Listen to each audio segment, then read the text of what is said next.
If RuneScape were to create a proper raiding experience with the release of a possible Raids 2, what would it be like?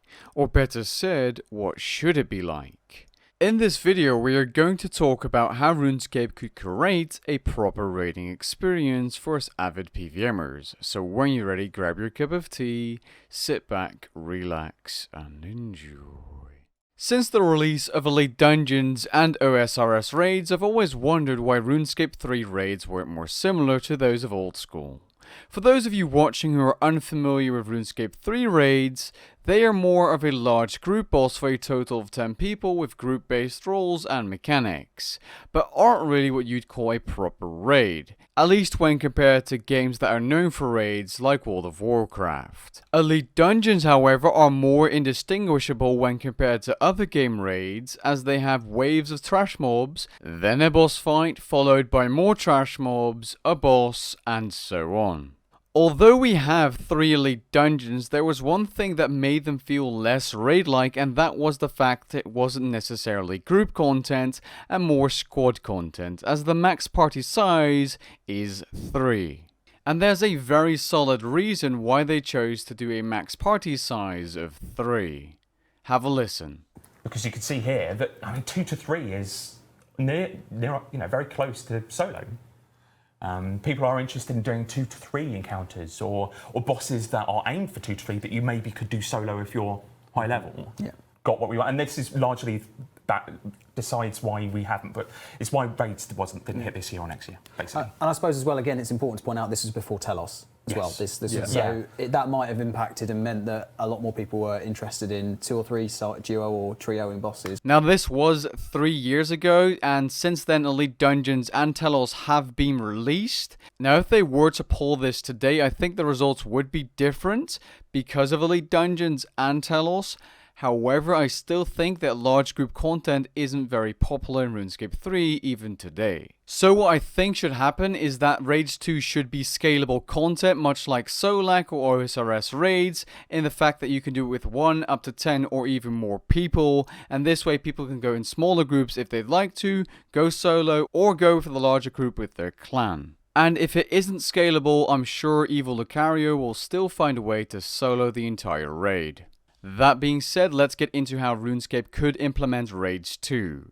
The idea to make a video covering this topic sparked up after I saw a Reddit post from someone who goes by the name of Gaga Lady on Reddit. She or he created a very well constructed document covering the concept of a new raid, located in Anachronia by the name of Dungeons of Orthon. In his or her document, they cover this concept raid in quite some detail. It goes over the raid itself, the puzzles and encounters, the bosses and their mechanics they might have, rewards, and more.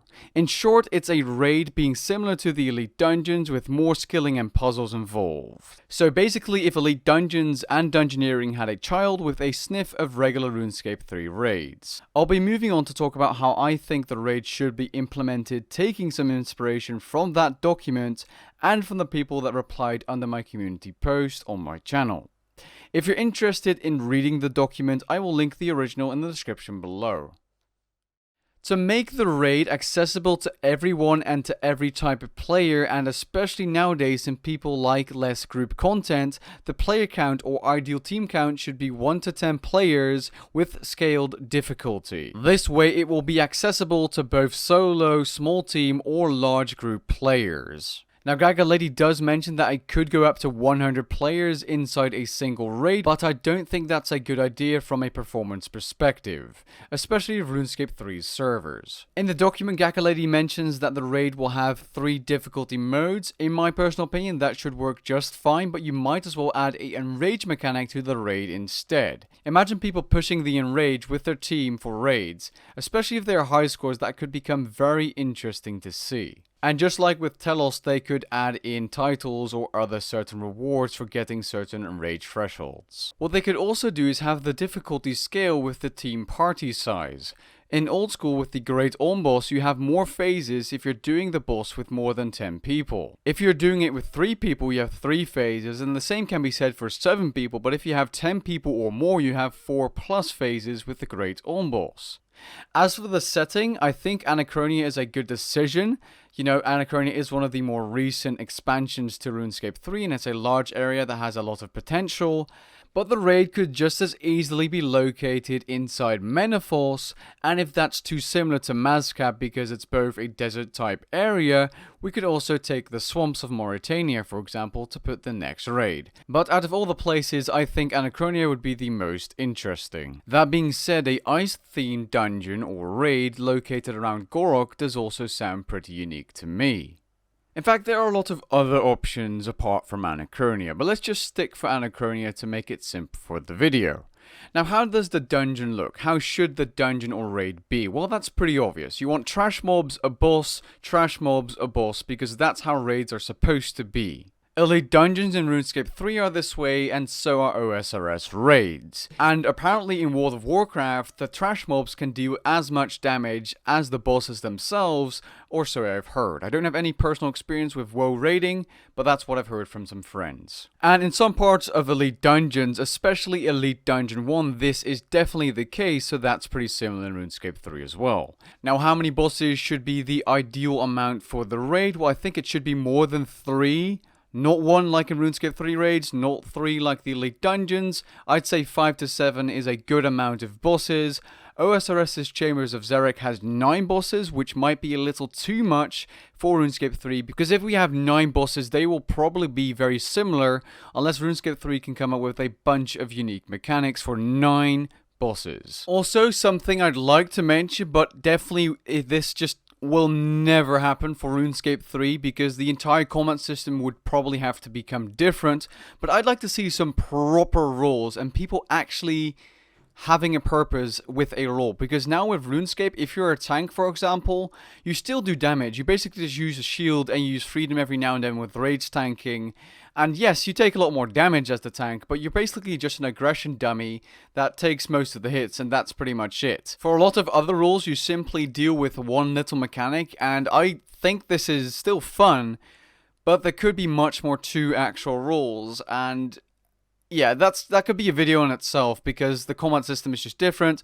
In other games, you have a class based around the entirety of doing that single role in a raid. I think World of Warcraft is a better example of that. But yeah, it is what it is. What I'd like to see is a PvM scenario where people have to do one single role, and if anyone does anything wrong, you fail the fight. That would be more interesting to me personally. It would also make it harder to learn, but still that would be a lot more fun. Now, Gaga Lady does mention a bunch of mechanics the bosses could possibly have and what the bosses could look like a Magna Drake or a T-Rex boss, which would actually fit the theme of Anachronia pretty well, I won't lie. Especially the final boss she or he had in mind being a massive serpent. Sounds pretty cool, the images there are pretty cool as well. Now, there can be a lot of debate on how the bosses should look and what the mechanics should be like, but what's important in my eyes is that every single boss in the dungeon should feel different compared to the other ones. Currently with Elite Dungeons that is also the case, so why shouldn't they be able to do it with 5 to 7 bosses? Also, something I'd like to see with the Enrage mechanic is that certain bosses or just the final boss has different mechanics depending on the Enrage or difficulty of the actual raid, similar to the Telos solo boss we have now. And maybe to make the bosses more fun, or just the final boss more fun, is have the boss mechanics start at random and rotate in a pattern that way so that every boss fight will feel unique. Now, we have the trash mobs and we have the bosses. How could we make the raid more interesting and unique feeling? Well, we could add skilling to the mix. Now, I don't like the fact that in Gaga Lady's document she goes way too in-depth in terms of skilling use inside the dungeon, even making more powerful craftable items inside the dungeon, adding to more switchscape or just more cluttered inventories, which is just not the way to go, and it feels too much like dungeoneering in my personal opinion. It's unique, but it's too much skilling based. What I think the raid should be like is skills that interact with the environment, not use the environment. For example, you could chop some logs and craft a bridge like she mentioned, and that's it. That would make it a little more interactive, but you wouldn't be using the environment to make some crazy gear from scratch, which is just like dungeoneering if you don't have any items yet, and then kill the bosses or mobs inside the dungeon, and fishing your own food, cooking your own food. That would make the dungeon way too long and probably very tedious to do. But if that's your thing, you can like it, that's of course the case. I'm just saying I wouldn't want the dungeon to be too much skilling focused. Remember, this is a raid, not a freaking cooking competition. Also, Brickfish. Seriously, where does this concept even come from? Is this from RuneScape? He or she also mentions puzzles. Again, same thing. If there are too many puzzles inside the dungeon, it will feel like Dungeoneering 2.0. Now, there are people that are actually passionate about Dungeoneering, but there are a lot of people that hate it with a passion as well. So, unless it's to get access to the raid, I don't think it's a very good idea. And even if it is to get access to the raid, lots of people hate puzzles, even if they're super simple. So I don't think that'd be a good idea. Now, to clarify, that's my personal opinion. I'm not speaking for the entire RuneScape 3 community here. Some people might love the addition of puzzles. Maybe OSRS players who hop from OSRS to RuneScape 3 would like to see those in a raid, because OSRS raids are a huge success and they do have puzzle and skilling elements inside. Random encounters, however, sounds like a very good idea. Now, you could take the chests from Shattered Worlds, for example, which are similar to Diablo 3 cursed chests, where you click on the chest and you get a bunch of monsters that spawn. If you kill the amount of monsters within the required amount of time, you should get additional loot at the end of the raid. Sounds like a pretty good idea to me if it's a combat-based random encounter, or you're saving a bunch of Zygomites or Goobies, just like with Beastmaster Durzag. I like it. Now, as for rewards, because we might as well get there, and I also want to mention a grouping system or auto team system. As for rewards, it could be anything. I wouldn't want it to be power creep in terms of potions or supplies, however. A new ability would sound interesting as well. Maybe mutated versions of the abilities for magic and ranged, just like with melee. At least I think it has to be something for ranged or magic, because melee is getting the majority of the updates. T92 armor is already here, but we're still waiting for the rework of the T92 ranged and magic variants.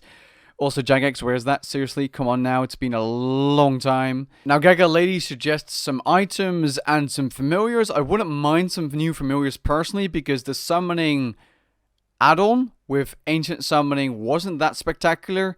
There's only really 3 familiars that work, one for mid-tier players, the other for group bossing, and the third is just a straight-up buff from the Steel Titan.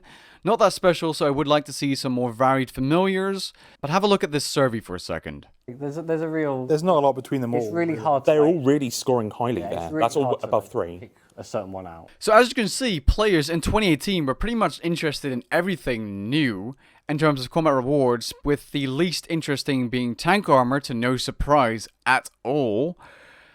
So it could be anything. New spells, new familiars, new abilities. I just wouldn't like to see new consumables personally, but apparently it's still scored pretty high here. A new top tier weapon could be good, but that would just be power creep again, like tier 95 weapons, or a weapon with a special ability like the Pterosaur Maul or the Inquisitor's Staff being better at certain bosses. Could be a good idea. Personally, wouldn't mind a new version of the Kiln Cape, maybe being a Tribute version, which would be white or blue, to be a reward for a certain enraged kill of the actual raid or completion of the raid. Just saying, I wouldn't mind a cool cape. No? Okay, let's move on. The reward section is pretty difficult. It should just be a better version, or increase the damage, or make something better about your gear setup, because otherwise the raid wouldn't be worth doing. And I do think if it was a drop, let's say a weapon, it should be a single item drop. What is it with RuneScape having multiple pieces drop from bosses? Am I the only one that dislikes the system? Am I alone here? I would just rather have a big drop instantly, just like with Nex, instead of you farming the boss and maybe going on a dry streak to complete your damn spider leg. Also, a boss that changes the arena completely in the second or final phase would be pretty interesting to see as well, similar to the boss you're seeing on screen from Diablo. I personally think it would be cool to see the environment around a boss change completely, especially if we're talking about a final boss. Maybe have it rain, maybe have it snow, maybe turn it into some kind of lava area, just like with the fight kiln, where the arena gets smaller and smaller. There's a lot of options out there to make the final boss feel super unique. Finally, the last thing I'd like to cover, which I think is extremely important, is a auto team system, which was also mentioned in my community post. This way, people could find teams without having to actually PM people and go into friends chats, and instead be auto-assigned with random other players that are interested in the raid. And then have it that you're grouped by either kill time or kill count, and if you can't find enough players that way, you can increase or decrease the skill gap to find players of lower or higher kill counts. And with that being said, I've covered pretty much everything. Now, one last final thing I want to mention is this raid must have a dungeoneering requirement or some kind of skill level gap so that newer players cannot abuse any section to get more experience, just like with ED3, and we won't have issues of Jagex nerfing the experience or GP rates, because if they are nerfed, the money for the high level players will be worse, and that's just completely unfair in my opinion. Because if you're a high level player and you're able to do high level content, you should be rewarded for it instead of getting the same XP and GP from AFKing a Slayer task. Anyways, with that being said, I hope you guys enjoyed this video, and if you have any thoughts or additions you want to add to the video or anything you've missed, share your opinion down in the comments below. Catch you guys in the next one. Peace.